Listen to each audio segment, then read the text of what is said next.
The first cough was a wet, rattling sound, too deep for an irritation, too persistent for a cold. Dr. Eris Thorne didn't need to look up from the charts to know it was coming from exam room 3. It was Tuesday, still too early for the usual clinic chaos in Havenwood, Colorado, and the only patient scheduled was a young man named Finn, in for what his intake notes vaguely described as hiking malaise. Eris had seen enough malaise in her past life, a previous life she'd fled from, a city life of sirens and trauma, to know that vague often meant insidious. She pushed her wire-rimmed glasses higher on her nose, the fluorescent lights of the small clinic reflecting in the lenses, casting harsh glints. 38 years old, with hair perpetually escaping its sensible bun and eyes that had seen too much, Eris Thorne had moved to Havenwood for quiet, for mountains instead of skyscrapers, for the gentle rhythm of a town that boasted more elk than people. She hadn't expected a plague. She walked into exam room 3, her movements economical, betraying none of the weary skepticism that had become her default. Finn, pale and drenched in a cold sweat, was hunched over the wastebasket, gasping. His skin had a peculiar, almost translucent quality, and as he struggled to breathe, Eris noticed it, a faint, intricate pattern blossoming across his chest.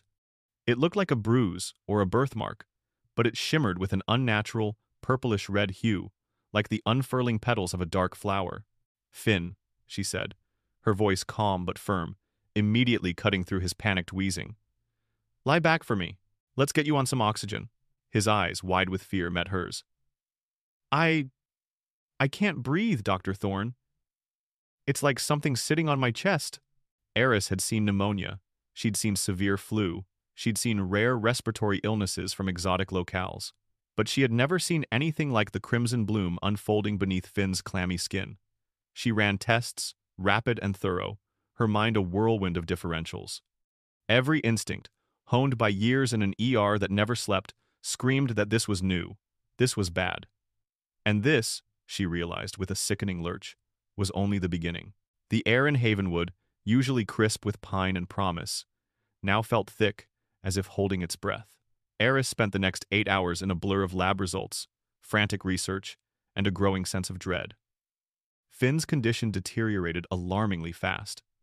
His oxygen saturation plummeted despite nasal cannulas and then a non-rebreather mask. The petal-like rash intensified, spreading across his torso, a macabre tattoo. His lungs, visible on the X-ray, were clouded with a diffuse, interstitial pattern she'd only ever seen in textbook images of obscure viral pneumonias. "This isn't just a bad flu," she murmured to Ben, her sole nurse, a lanky, good-natured young man who'd grown up in Havenwood and still approached medicine with wide-eyed earnestness. He was organizing Finn's chart, his brows furrowed with concern. "What do you think it is, Doc?" Ben asked, his voice low. He'd never seen Eris look this worried. In the 6 months she'd been in Havenwood, she'd been the picture of efficient, if slightly aloof, competence. "I don't know," Eris admitted, running a hand through her already disheveled hair. "But it's aggressive, and it's moving fast. Have you seen anything like that rash before?" Ben shook his head. "Never. Looks pretty, almost, in a horrible way." "Pretty," Eris shivered. Death could be deceptively beautiful, a silent, blossoming terror. Just as she was finalizing Finn's transfer orders to the nearest major hospital, 2 hours away in Aspen, a second patient presented with identical symptoms. Sarah Jenkins, a cashier at the local general store, was 24, healthy, and complaining of the same crushing chest pain and a nascent rash on her collarbone. She hadn't been hiking with Finn. She hadn't even seen him. The epidemiological alarm bells, which had been chiming nervously in Eris's mind, now blared like fire engines. This wasn't an isolated incident. This was a cluster. This was an outbreak. Eris worked through lunch, through the usual clinic closing time, fueled by lukewarm coffee and the adrenaline of impending crisis. She updated Sarah's chart, then Finn's, cross-referencing every detail. She pulled up historical data on Havenwood's seasonal illnesses, searching for anything remotely similar. There was nothing. This was novel. This was dangerous. Her next call wasn't to the state health department yet, not until she had more definitive proof, but to the man who held Havenwood in the palm of his hand. Mayor Richard Thompson. Richard Thompson was the epitome of small-town charm. A broad smile, an easy laugh, and an uncanny ability to remember everyone's name and preferred coffee order. He'd inherited the mayoralty from his father, and Havenwood thrived under his benevolent, if somewhat self-serving reign.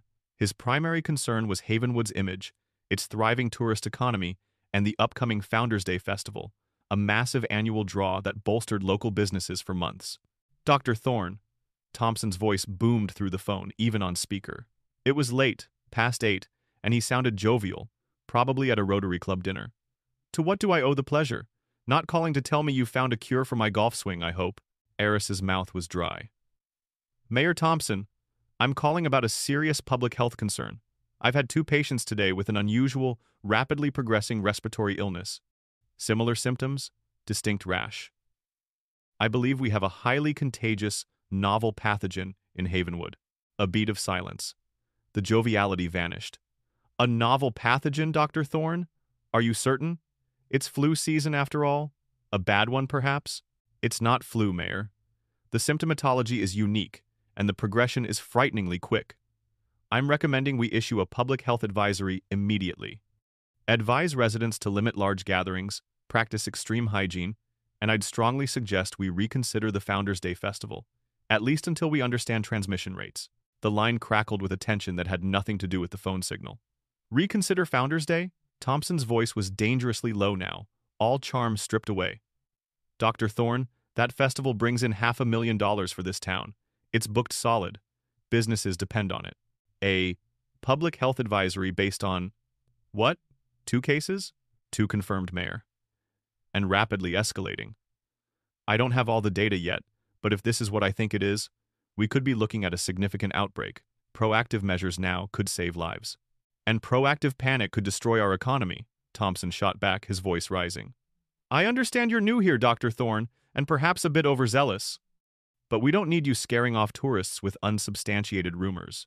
This town relies on its calm, friendly image. I need you to keep this quiet. Just treat your patients. I'll handle the public messaging. No advisory, no talk of canceling anything. Understood? Eris clenched her jaw, her knuckles white around the phone. Understood, Mayor, she said, her voice devoid of emotion. But in her mind, a quiet fury began to stir. He saw a PR problem. She saw a burgeoning catastrophe. The clash of priorities, the infuriating myopia, was a familiar sting. She had left the city to escape the feeling of fighting an uphill battle against indifference. It seemed Havenwood wasn't so different after all. The next 48 hours were a grim blur of accelerating crisis.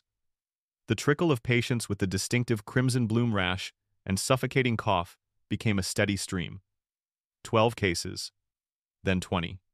Eris, now running on pure adrenaline and the cold certainty of her diagnosis, worked tirelessly. She meticulously logged every symptom, every progression, every contact she could trace, creating a precise, horrifying tapestry of the burgeoning epidemic.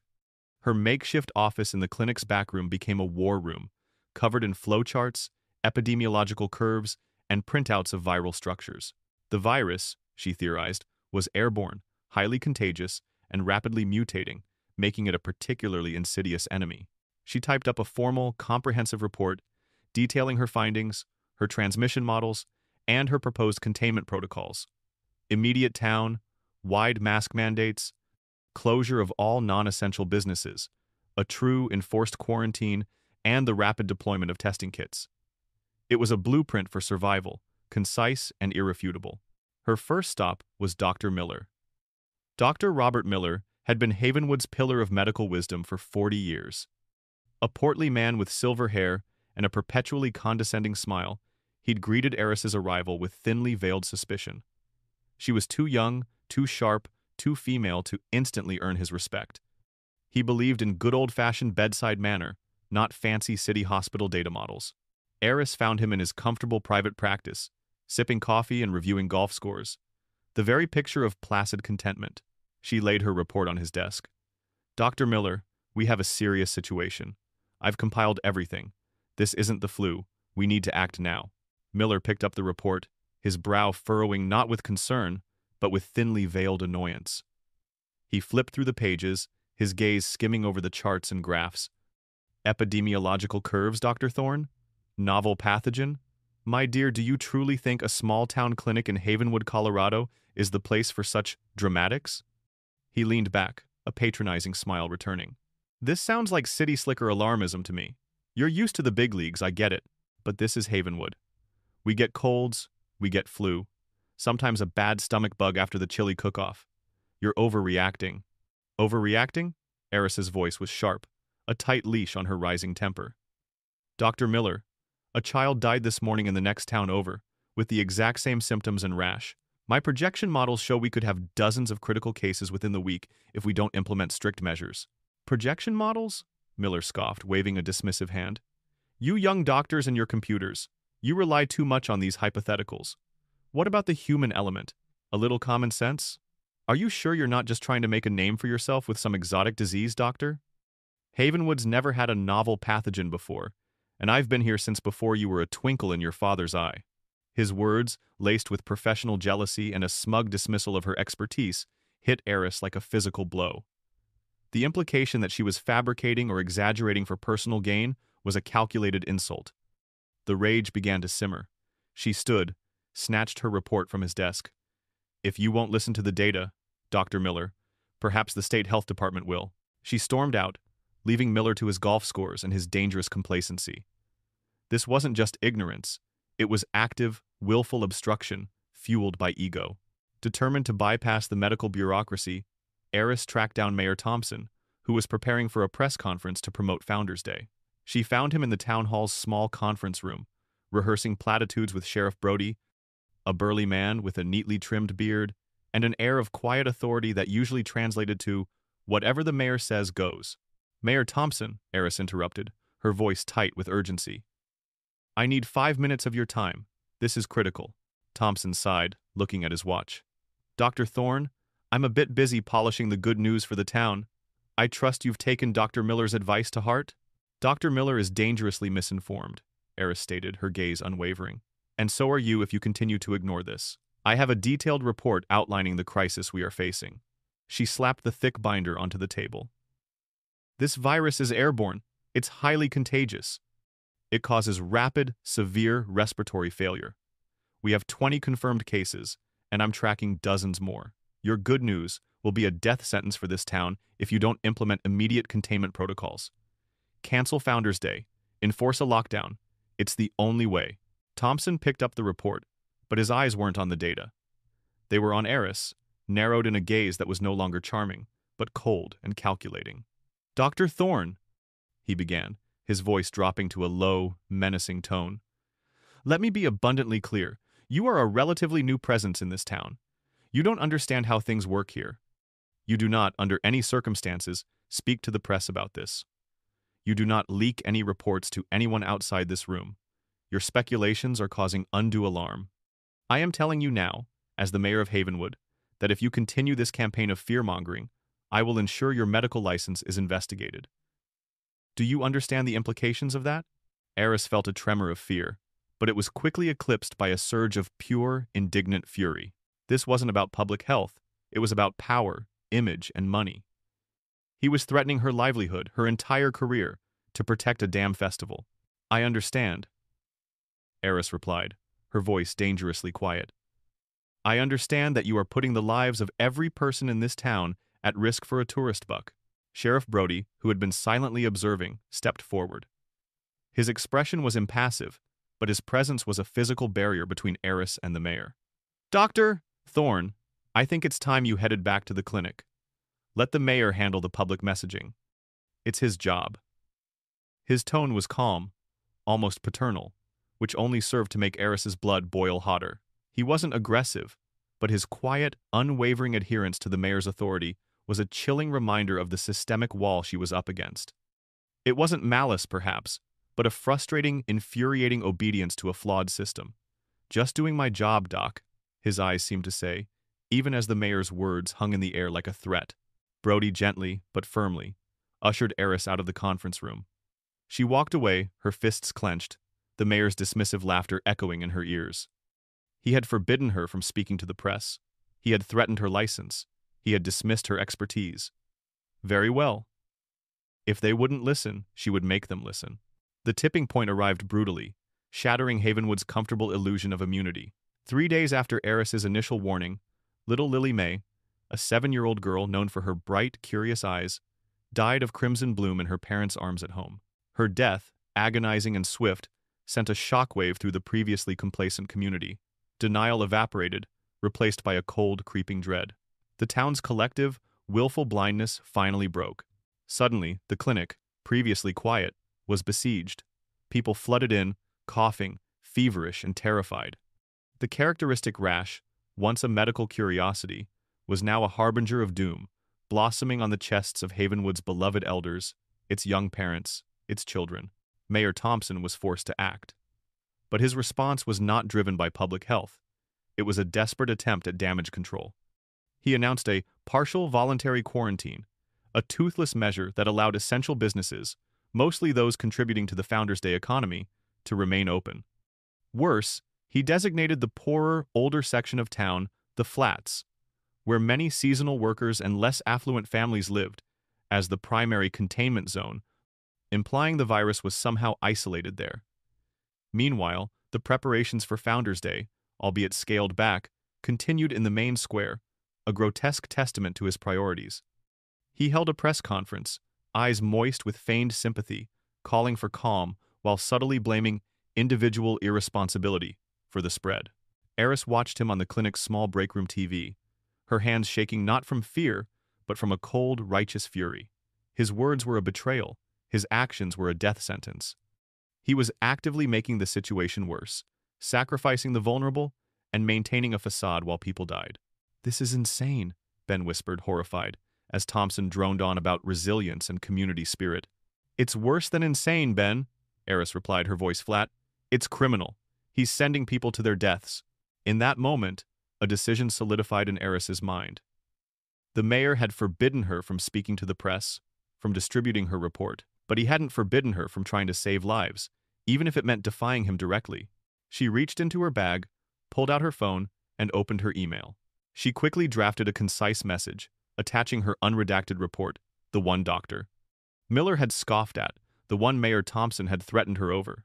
Her fingers hovered over the send button for a moment, the weight of the potential consequences heavy in her mind. This was career suicide, professional harakiri.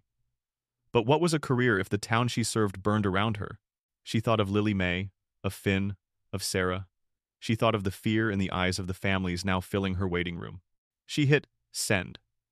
The email, containing her detailed analysis and the mayor's catastrophic inaction, flew across the internet to the state-level journalist she'd made contact with months ago on a routine medical interest story.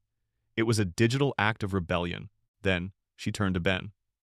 "Ben, we need to convert the empty wing of the clinic, the one they used for storage after the last budget cuts.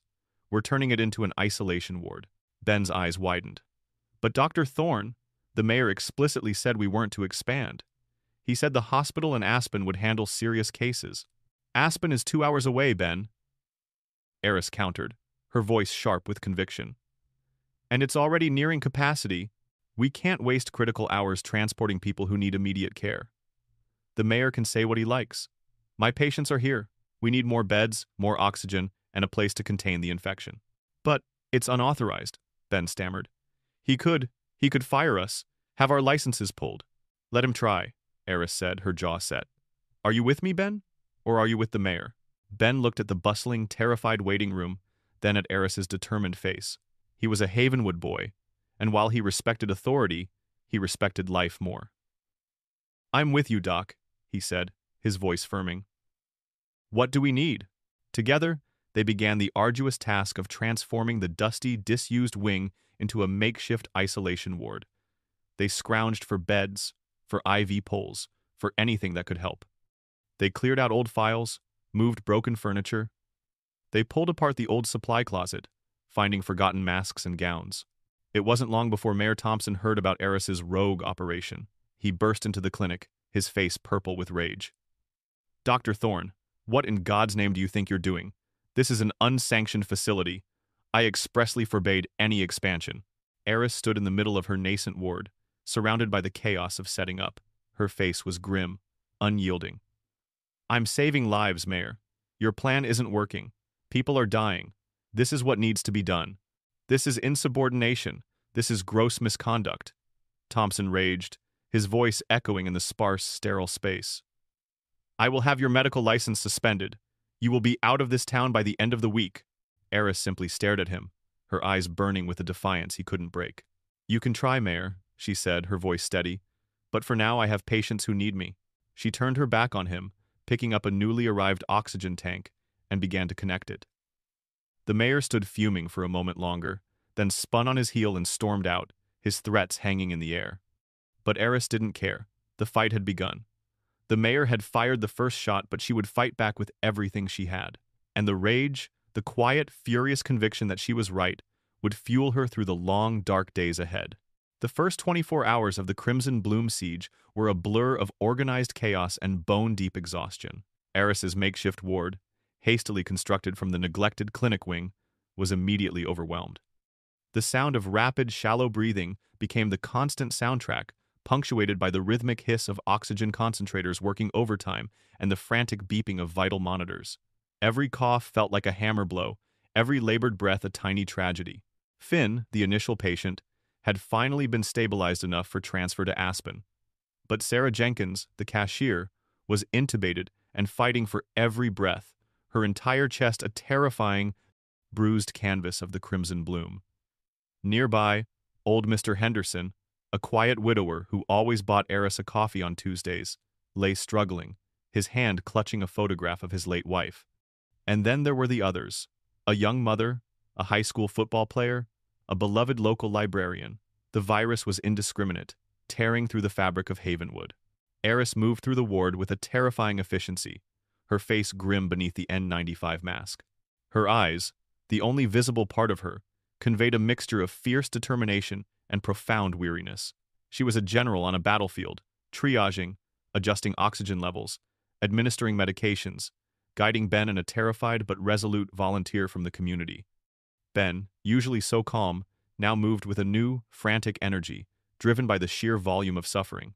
He was learning at an accelerated, terrifying pace, assisting Eris with an unwavering loyalty that became her anchor.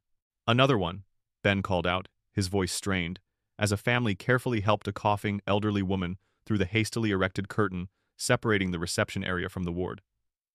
Room 5 is clear. Room 5 is for emergencies only, Ben, Eris corrected, though she knew the distinction was becoming meaningless. Every patient was an emergency. Get her on oxygen, check her SATs. The problem wasn't just the sheer number of patients, it was the scarcity of resources. The clinic had always been adequately stocked for routine care, but a pandemic was far from routine. Masks, once plentiful, were dwindling. Gowns were being meticulously laundered and reused. Oxygen tanks, delivered erratically, were emptying faster than they could be refilled. Eris learned, through frustrated phone calls to the local medical supply company, that the mayor's office had put a priority requisition on all incoming supplies, not for Eris's desperate ward, but for Dr. Miller's private practice. Dr. Miller, who still had only a handful of patients, mostly the wealthy and well-connected of Havenwood, was hoarding essential equipment. His waiting room, Eris imagined, was probably still pristine, untouched by the contagion, while her ward, overflowing with the sick and dying, struggled with the bare minimum. The injustice of it burned through Eris like a fever. The mayor, in his desperate attempt to control the narrative and protect his image, was actively starving the only viable treatment center in town. He was diverting life-saving equipment, literally stealing oxygen from gasping lungs, to preserve a facade of normalcy for his favored few. He's giving oxygen to an empty office while people here can't breathe, Ben said, his voice tight with controlled rage, as he watched Eris struggle to switch out an empty tank. How can he do this? Because he can, Ben, Eris replied, gritting her teeth as she wrestled with a stubborn valve. Because he holds the power, and because he still thinks this is a PR problem, not a humanitarian one. The rage, the deep, insidious anger at the sheer, petty bureaucracy of it all, was a constant companion. It wasn't a hot, blinding anger, but a cold, steady flame that fueled Eris through the never-ending hours. She moved from bed to bed, her hands gentle, her voice calm, even as her mind raged against the systemic obstacles placed in her path. The fight against the virus was one thing. The fight against her own town's leadership was another, far more infuriating battle, and it was only just beginning. The next 35 hours were a relentless, brutal grind. Eris felt less like a doctor and more like a besieged general, fighting on two fronts: the invisible, relentless enemy within the bodies of her patients, and the insidious, infuriating enemy of bureaucracy and political self-interest.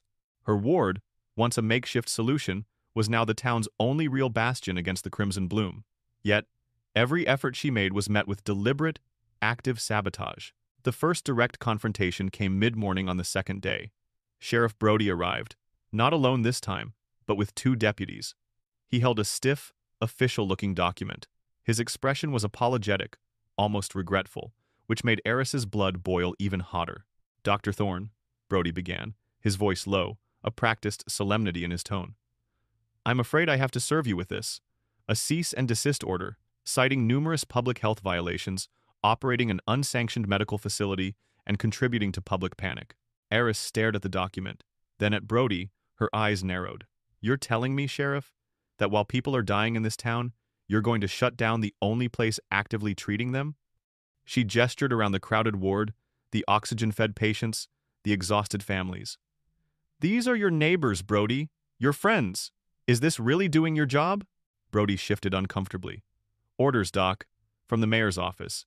He says this facility is a liability, a hotspot for infection, and that you're operating outside of proper channels." "Proper channels?" Eris's voice rose, cracking with exhaustion and fury. "Proper channels had Lily May die at home. Proper channels are sending essential supplies to an empty office. These are the proper channels that are killing Havenwood." Ben, who had been listening from behind a bank of monitors, stepped forward, his young face hardened with a fierce protectiveness. He blocked the doorway to the ward. "You're not coming in, Sheriff. Not unless you have a warrant for every single one of us." Suddenly, the families of the sick began to stir. A woman whose husband was struggling for breath in room 2 stood up, her eyes blazing. "You try to close this down, Sheriff, and you'll have to go through me." Others echoed her, a low murmur of defiance rising from the exhausted, terrified group. They had seen Eris work miracles with so little. They knew she was their only hope. The mayor's son might have been saved by her, but the town had little faith left in him. Brody, caught between the mayor's direct orders and the unexpected solidarity of the townspeople, hesitated. He looked at Eris, then at the determined faces of the families, then back at the cease and desist order, as if wishing it would magically disappear. His carefully constructed wall of "just doing my job" began to crack under the weight of genuine human despair and defiance. Just reconsider, Doc," Brody finally mumbled, backing away with his deputies. "This isn't good. For anyone." He retreated, but the unspoken threat remained. He would be back. The mayor wouldn't give up that easily. And he didn't. Dr. Miller, clearly emboldened by the mayor's support, started a vicious whisper campaign. He called families of patients, implying Eris was using experimental and unproven treatments, suggesting she was performing dangerous procedures, and even hinting that her methods were causing more harm than good. He used his long-standing reputation in the town to sow doubt. "My aunt left today," a tearful woman told Eris. "Doctor, Miller said you were experimenting, that she'd be better off resting at home." Eris watched helplessly as the woman's aunt, already frail, was driven away, her face pale, the rash a stark red against her skin. 3 days later, Eris heard she had passed away at home. The professional gaslighting had turned lethal. The anger was a searing hot coal in Eris's chest. But the most egregious act of sabotage came late that night, as the Crimson Bloom was at its peak. Eris was trying to stabilize a patient whose oxygen levels were critically low when the lights flickered, then died. The rhythmic hum of the oxygen concentrators faltered, then silenced. The monitors went blank. A collective gasp, then cries of fear, filled the darkened ward. "What's happening?" Ben yelled, scrambling for his flashlight. Eris felt a cold dread clamp her heart. She knew. This wasn't a coincidence. "Ben, get the manual resuscitators. Get the emergency oxygen tanks. We need to bag them, now," Eris shouted, her voice cutting through the panic. Sure enough, a hurried call to the power company confirmed her suspicions. "Emergency maintenance," the polite but firm voice stated. "Mayor's orders. For your section of the grid, scheduled for 2 hours. 2 hours. 2 hours without critical life support." This was a deliberate act, designed to overwhelm and break her. It was a direct attack on her patience, on her very ability to save lives. In the ensuing chaos, Eris and Ben, joined by the few family members strong enough to help, worked in the flickering glow of flashlights and cell phones. They manually ventilated patients, squeezing bags, counting breaths, their arms aching, their lungs burning with the effort. They moved with a desperate, silent synchronicity, fueled by the sheer injustice of the situation. This wasn't just a virus, it was a war waged by their own leadership. The rage was no longer simmering. It was a roaring inferno. Yet, amidst the overwhelming darkness, small flickers of hope began to ignite. Mr. Henderson, whose life Eris had saved just hours before the power went out, struggled to his feet and helped a terrified young mother hold her baby's tiny manual resuscitator. The owner of Rosie's Diner, Rosie herself, arrived with steaming pots of coffee and sandwiches, sneaking past the nervous deputies outside. "Heard you good folks needed some fuel," she'd whispered, her eyes full of quiet admiration for Eris. Then, a few hours later, after the power finally flickered back on, a beat-up pickup truck pulled up. The owner of the local hardware store, a taciturn man named Gus, unloaded a brand-new, industrial-grade generator. "Just borrowed it," he grunted, refusing payment, his gaze meeting Eris's with a silent understanding. Never know when the power might go out again. These small, defiant acts of solidarity, acts of true community, were the antithesis of the mayor's callous indifference. They were the glimmers of light in the overwhelming darkness, reminding Eris that while the system was against her, the heart of Havenwood beat true, quietly, defiantly, for those who truly served it. The audience's rage for Eris intensified with every obstacle, but so did their hope, bolstered by these unsung heroes. The boundaries between reality and hallucination began to blur. Eris hadn't slept in nearly 3 days, hadn't eaten a proper meal, hadn't been outside the suffocating confines of the clinic. Her body was a leaden weight, her muscles screaming with every movement. Her vision occasionally tunneled, and the constant beeping of monitors began to morph into a distorted symphony in her exhausted mind.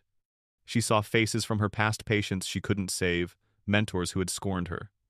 The air, thick with the smell of disinfectant and fear, felt like a physical pressure, crushing her. She splashed cold water on her face in the tiny, grimy staff bathroom, staring at her reflection. Her eyes were bloodshot, pupils dilated, dark circles like bruises beneath them. Her skin was waxy, her lips cracked. But even through the physical collapse, her mind remained stubbornly, terrifyingly sharp. The data, the patterns, the potential solutions, they continued to click into place, even as her body threatened to betray her. She was running on pure, unadulterated will, an engine fueled by a quiet, burning rage against the forces that sought to undermine her. Just as she felt the last vestiges of her strength drain away, a new commotion erupted at the clinic's entrance. Sheriff Brody burst in again, his face pale, no longer the calm, collected man of authority, but distraught and panicked. Behind him, on a stretcher, was a young man, feverish, gasping, and already showing the telltale crimson bloom rash spreading across his exposed chest. It was Daniel Thompson, the mayor's only son. The mayor himself followed, his usual bombastic swagger utterly gone. His face was ashen, his eyes wide with stark terror. He looked vulnerable, small, stripped of all his power. He stumbled forward, past the weary families, past the hushed volunteers, straight to Eris, who stood, numb with exhaustion, beside Daniel's stretcher. "Eris," the mayor choked out, using her first name for the first time, his voice raw with desperation. "Please, my son. He was at the Founders' Day prep. He got sick so fast. Please, Eris, you have to save him." The irony was a bitter taste in Eris's mouth. The man who had denied the plague, who had threatened her, who had starved her of resources, who had cut the power, now he was begging her to save the one person who mattered most to him. He was no longer the town's proud leader, but a terrified father. In this moment, Eris held all the power. The fury that had sustained her threatened to consume her. She could refuse. She could walk away. She could let him feel the agony his indifference had inflicted on so many others. But then she looked at Daniel. He was young, barely out of college, caught in the crossfire of his father's hubris. He was just another victim of the mayor's catastrophic neglect. He was a patient, and she was a doctor. And a doctor didn't choose who to save based on their father's sins. Eris met the mayor's desperate gaze. Her face was blank, devoid of judgment, devoid of emotion, a mask of profound exhaustion. She simply nodded. "Ben," she rasped, her voice rough from disuse. "Get him on oxygen. Set up an IV. We need a rapid viral panel stat." She moved with an almost dreamlike grace, her hands moving instinctively, clinically. Daniel's case was severe, even by Crimson Bloom standards. His lungs were failing rapidly. Eris knew, from her tireless research, of a risky experimental procedure, a complex, high-stakes intubation technique she had only ever read about, one that required precision and an almost superhuman level of focus. She'd theorized about it, sketched it out in her feverish delirium, but never actually performed it. This was it, the last throw of the dice. For the next 3 hours, Eris, pushing past every physical limit, worked on Daniel. Ben assisted with quiet competence, anticipating her needs, passing instruments, monitoring vitals. The mayor stood, a ghost of his former self, just outside the ward, watching through the glass, his face pressed against it, his eyes fixed on his son, helpless. The procedure was arduous, delicate, requiring micro-adjustments and split-second decisions. Eris felt her own lungs burning, her head pounding. Each movement was agony, yet she pushed through, fueled by a single, unwavering purpose: to save this life, as she had tried to save so many others. She wasn't doing it for the mayor. She was doing it because it was her job. It was her oath. It was her very being.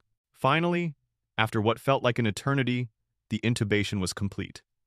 Daniel's oxygen saturation, which had plummeted dangerously low, began to slowly, agonizingly tick upwards. A wave of relief, so profound it was almost painful, washed over Eris. She stood back, swaying, her vision blurring, her hands shaking uncontrollably. The 80th hour had just passed. Her legs gave out. Before she could process what was happening, the world tilted, then spun into a comforting, absolute black.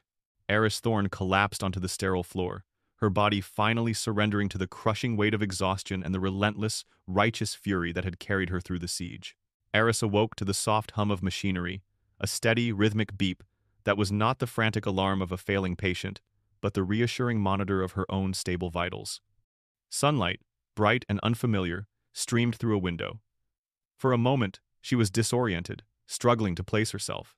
The smell of disinfectant was still present, but it was mixed with something else: a faint scent of lilies and the comforting aroma of fresh coffee. She opened her eyes slowly. She was in a proper hospital bed, in a private room. The sheets were crisp, the pillow soft. Ben sat beside her, asleep in a chair, his head lolling to one side. As she stirred, he woke with a start, his eyes bleary but lighting up when he saw she was awake. "Doc, you're awake!" he exclaimed, his voice rough with emotion. He quickly brought her a glass of water, his hands gentle. "You've been out for 2 days. Massive exhaustion, dehydration, borderline collapse. But you're going to be fine." Eris drank deeply, feeling the coolness soothe her parched throat. "Daniel?" she croaked, her voice barely a whisper. "Stable, improving rapidly, actually. You saved his life, Doc. You truly did." Ben grinned, a wide, exhausted but triumphant smile. "And a lot of others, too. We turned the corner, Doc. The wave is breaking." What happened?" Eris asked, struggling to sit up. Her body ached in places she didn't know existed, but the crushing weight of exhaustion was lifting. "Well," Ben began, his eyes sparkling with a mixture of vindication and suppressed glee. "Remember that journalist you emailed? She got your report. And then, when the state health department finally got wind of what was really happening here and the mayor's son got sick, which certainly got their attention, they sent a full team. They confirmed everything, Doc. Every single one of your models, every projection, every warning." He leaned forward, lowering his voice conspiratorially. "The mayor's criminal negligence, his diversion of supplies, his active obstruction, it's all out. The state's launched a full-scale investigation. There are whispers of criminal charges. He's been publicly censured by the governor." Eris absorbed this, a slow, grim satisfaction spreading through her. The system, for once, was working. The truth had found its way out. "And Dr. Miller?" she asked, already guessing the answer. "He's facing a medical ethics review," Ben confirmed. "Turns out, hoarding supplies and actively spreading misinformation to undermine a legitimate health crisis is frowned upon, even in Havenwood. His practice is deserted. People are furious. Sheriff Brody? Administrative leave. They're investigating his role in enforcing the mayor's orders. He's not exactly popular right now, especially with the families you saved." The comeuppance was swift, brutal, and utterly satisfying. The rage that had fueled Eris for days now began to dissipate, replaced by a quiet sense of justice. The mayor, the self-serving politician, the professional rival, the complicit enforcer, they had all faced the consequences of their actions. The people of Havenwood, once blindly loyal or fearfully silent, had found their voice. Later that afternoon, Eris watched a local news report on a small TV in her room. Mayor Thompson, looking haggard and shrunken, attempted to give a press conference on the steps of the town hall. He tried to spin it, to apologize, to reclaim some shred of his former authority. But the crowd was unforgiving. "Where were you when Lily May died?" someone shouted. "Where were our masks, Mayor?" another yelled. "You let us suffer!" The mayor's words were drowned out by a chorus of angry shouts and boos. He was shouted down, his political career, once so secure, lay in ruins. It was a moment of profound public humiliation, and Eris felt a sense of peace settle over her. The fury was gone, replaced by a quiet vindication. The national news had picked up the story, lionizing her as the Angel of Havenwood, the lone doctor who stood against a corrupt system. Interview requests flooded in from every major network and newspaper. But Eris, when Ben relayed the messages, simply shook her head. "No," she said, her voice stronger now. "I didn't do it for the fame. I did it because it was my job, because it was the right thing to do." Her only desire was to go home, to her small, quiet house, to sleep in her own bed, undisturbed by the constant threat of a looming crisis. 2 days later, Eris was discharged. The clinic, now properly staffed with reinforcements from the state, was functioning like a well-oiled machine. The crimson bloom was receding, its brutal wave broken, leaving behind a scarred but healing town. Ben, his exhaustion still evident but replaced by a quiet confidence, drove her home in his beat-up pickup truck. The drive was silent for a while, a comfortable silence born of shared trauma and hard-won victory. Eris gazed out the window, watching Havenwood slowly come back to life. Shop doors were tentatively reopening, masked residents cautiously walking the streets, a quiet resilience replacing the earlier panic. The air, finally, smelled of pine and damp earth, free of the pervasive, cloying scent of fear. "You know, Doc," Ben said, breaking the silence, his eyes fixed on the road. "You really are a hero. Everyone's saying it." Eris simply grunted. "I just did my job, Ben." "Yeah," he conceded, "but you did it when no one else would. When everyone else tried to stop you." He paused. "You showed them what a real doctor does." As they turned onto her residential street, Ben slowed the truck. Then, he stopped completely. The street was lined with people. For as far as Eris could see, on both sides of the narrow road, stood the residents of Havenwood. Not a boisterous, cheering crowd, but a quiet, solemn assembly. They held no protest signs, no angry banners. Instead, many held small, flickering candles. Some clutched homemade thank you signs, crudely drawn but filled with heartfelt gratitude. They were the families she had treated, the neighbors she had saved, the townspeople who had silently watched her struggle against the odds. The air was still. The only sound was the gentle rustle of leaves in the evening breeze. As Ben slowly, reverently opened Eris's door, a palpable wave of emotion washed over her. She stepped out, her legs still a little weak, her mind numb with disbelief. Then, one person began to applaud. It was Rosie, the diner owner, her face streaked with tears. Then another and another. Soon the entire street erupted in a soft, steady wave of applause. It wasn't thunderous, not a roar of triumph, but a quiet, overwhelming chorus of appreciation. It was a sound of deep, profound gratitude, a recognition that transcended politics and bureaucracy, a pure, unadulterated thanks from the heart of the community. Eris stood there, bathed in the glow of the setting sun and the flickering candlelight, the gentle applause washing over her. She looked at the faces, the weary but grateful eyes of Mrs. Henderson, the tearful smile of the young mother whose baby she had saved, the nods of solidarity from the hardware store owner and the mailman. These were the people she had fought for, the people she had raged for. A single tear, hot and defiant, traced a path through the grime and exhaustion on her cheek. It wasn't a tear of sadness or even of joy. It was a tear of release, a tear of connection.